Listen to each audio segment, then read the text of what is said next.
All right, ready to dive deep into something we all kind of take for granted? Hydration. We're going to get into it today. Yeah. We're using this blog post called Hydration, the Unsung Hero, Okay. from this company, Finch. I think they're like a health and wellness company, but honestly, this goes way beyond just trying to sell you something. We're going to uncover some really surprising things about dehydration and why plain water is really the best thing for you. You know, it's interesting because everyone knows hydration's important, Yeah. but they don't always know just how much it impacts the entire body. Like every system in your body relies on proper hydration to function properly. Yeah, I think the blog post even mentions that like a tiny bit of dehydration can really mess with your brain. Oh, absolutely. Even losing just 1 to 2% of your body's water can start to impair your concentration, memory, even make you a little more irritable. Oh, wow. It's kind of like trying to run your car on fumes. You're just not going to perform at your best. And in severe cases, especially for, say, older adults who might not feel thirst as strongly, dehydration can actually lead to delirium. Delirium. That's scary. I guess it makes sense though, right? Our brains are mostly water. Absolutely. And your brain needs that water to function properly. It's Yeah. not just your brain that suffers when you're dehydrated. Your heart has to work harder too. Really? So my heart's like pumping harder if I'm dehydrated. Yeah, think about it this way. When you're dehydrated, you have less fluid in your blood, which makes your blood thicker. So your heart has to pump harder to circulate that thicker blood throughout your body. Okay. That can lead to a faster heart rate, even dizziness.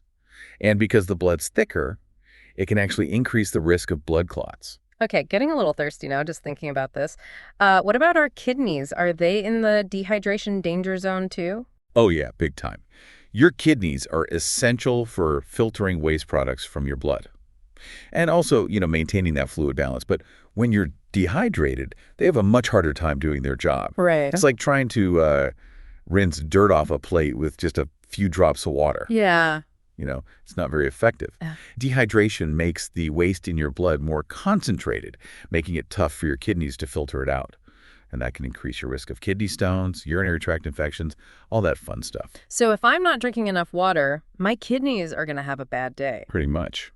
And I guess we can't forget about digestion, right? Oh, no. Digestion relies heavily on proper hydration. Without enough water, you're way more likely to experience constipation. It's like trying to slide down a dry water slide. Right. Not a pleasant ride. Yeah. And on top of that, dehydration can contribute to things like heartburn, acid reflux. Okay, I'm officially convinced dehydration is bad. But, I always thought, like, if I'm drinking something, anything, it's helping me stay hydrated. Like, wouldn't a glass of orange juice be better than nothing? Oh, that's a common misconception. We think orange juice, natural vitamins, it's got to be hydrating. Yeah. But here's the catch. Both orange juice and soda, they're loaded with sugar. Yeah. And sugar, believe it or not, actually dehydrates you. Wait, sugar dehydrates you? It sounds counterintuitive, but think of it this way. When you consume a lot of sugar, your body needs to process it, and that processing requires water. So the sugar actually pulls water from other parts of your body, brings it to your digestive tract to help break it down. It's like this tug-of-war for water, and sugar wins, leaving your cells high and dry. Wow, that's interesting. So what about our muscles and joints? Do they need water too? I mean, they don't seem as obvious as, kidneys, brains. Well, they might not be as obvious, but they are major players in this hydration game. When you're dehydrated, your muscles are way more prone to cramps. Weakness, think about it. Muscles need water to contract and relax smoothly. And without enough water, those contractions become less efficient, and you get fatigue, decreased performance, and your joints suffer too. Oh. The cartilage that cushions your joints, it needs water to stay lubricated, and when it dries out, you get more pain, stiffness. So like that muscle soreness that I get sometimes after working out. Could be dehydration. Especially important for athletes, anyone who's really physically active. Staying adequately hydrated can make a huge difference in how your body feels and performs. This makes me rethink all those sugary sports drinks that I see people chugging after workouts. Yeah, we'll get into the whole sports drink marketing myth in a bit, but just remember, your muscles and joints, they need good old-fashioned water. I've always associated dehydration with being out in the heat, sweating a lot. But the blog post mentions something that kind of surprised me. You can get dehydrated in cold weather too? Yeah, it's called silent dehydration. Okay. And it happens because cold air is actually drier than warm air. And when you breathe in that dry air, you actually lose more water through your breath. Oh, really? And we don't really feel as thirsty in cold weather, so we often don't drink enough to compensate for those losses. Interesting. I also guess when it's cold out, we're bundled up, so we might not notice ourselves sweating as much. Exactly. Plus, your body actually produces more urine in cold weather, which further contributes to that fluid loss. So it's this combination of factors that can really lead to dehydration sneaking up on us in the winter. Okay, so we talked about how not drinking enough water can be a problem, but the article also mentions that drinking too much water can be a problem too. Yeah, it's kind of a Goldilocks situation, right? You need to get it just right. Staying hydrated is super important, but drinking excessive amounts of water too quickly can lead to something called hyponatremia, Hyponatremia. which is where your blood sodium levels become dangerously diluted. And what are the symptoms of that? They can range from, things like headaches, confusion, to even muscle weakness, seizures in really severe cases. It's just important to remember our bodies are these delicate ecosystems, and when you throw things out of balance, even with something as seemingly harmless as water, it can have serious consequences. Wow, I had no idea. So who's most at risk for this overhydration? It's relatively uncommon, but endurance athletes are definitely more vulnerable because they're often drinking large amounts of water without replenishing electrolytes, which are crucial for maintaining that fluid balance. So it's all about finding that sweet spot, getting enough fluids without going overboard. Exactly. And listening to your body's cues. Thirst is your body's natural way of telling you it needs more fluids.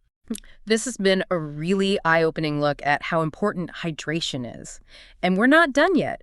We're going to take a quick break, and when we come back, we are going to debunk some of the marketing myths around those trendy beverages and really dig into why plain water is the ultimate hydration hero. Can't wait. Hi, this is Armin Lovis, the founder of Finch Q. Every heartbeat matters. Every step tells a story, one of love, care, and resilience. With Finch Q on your Apple Watch, you are never alone. It gently watches over you, sensing changes in your motion and health so you can live with confidence. For our parents, our grandparents, and for ourselves, Finch Q is that caring companion, ready to alert your loved ones when you need help. Because growing older shouldn't mean growing vulnerable. Finch Q is your watchful guardian for a healthier, safer life. Step into the future filled with peace of mind. Available now on the Apple App Store or visit iwantfinch.com for more details.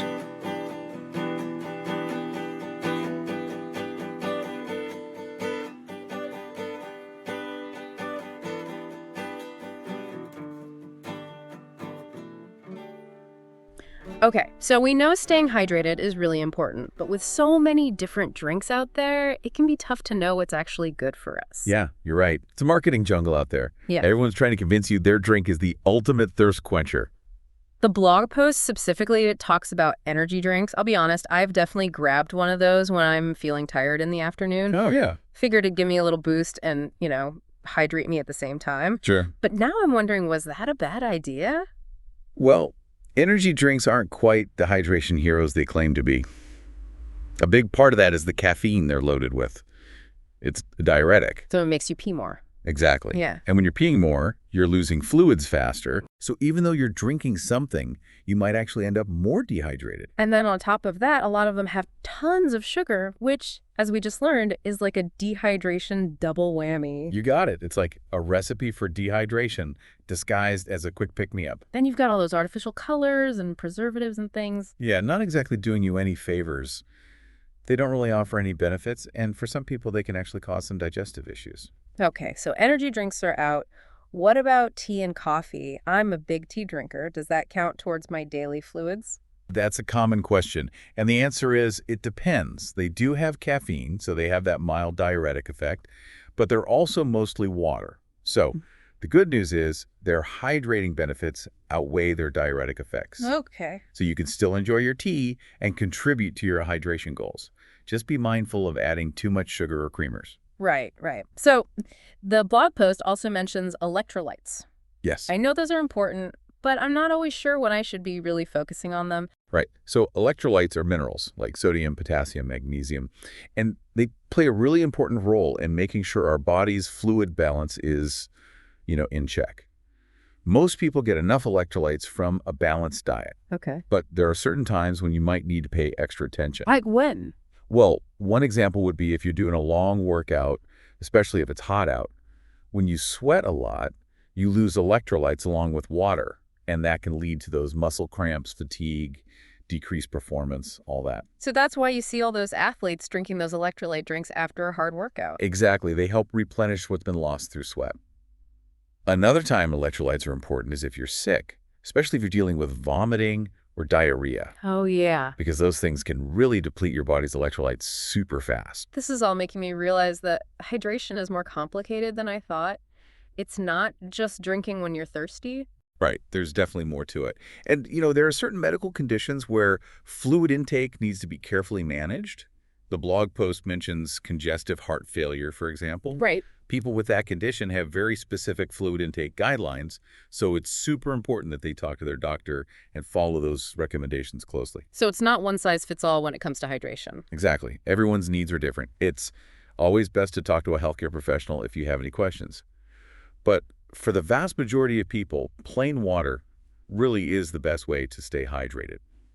It's funny, we talk about all these fancy drinks, all the electrolytes and stuff, but at the end of the day, it really comes back to just plain old water. It does. Water is still the most effective, readily available way to hydrate. It has no calories, no sugar. It just does its job. Keeps your body working the way it should. I kind of like that. It's so simple, but so important. I know, right? And it's something a lot of people don't think about enough. But when you see just how much of an impact hydration has on our health, it's clear that drinking enough water should be a top priority. Speaking of, the blog post talks about technology and how it can play a role in helping us stay hydrated. They specifically mentioned Finch Q, which is the company that made this blog post, right? Right. Finch Q is a health and wellness platform that actually has tools to help you monitor your hydration. Wait, so there are devices that track how hydrated you are? There are.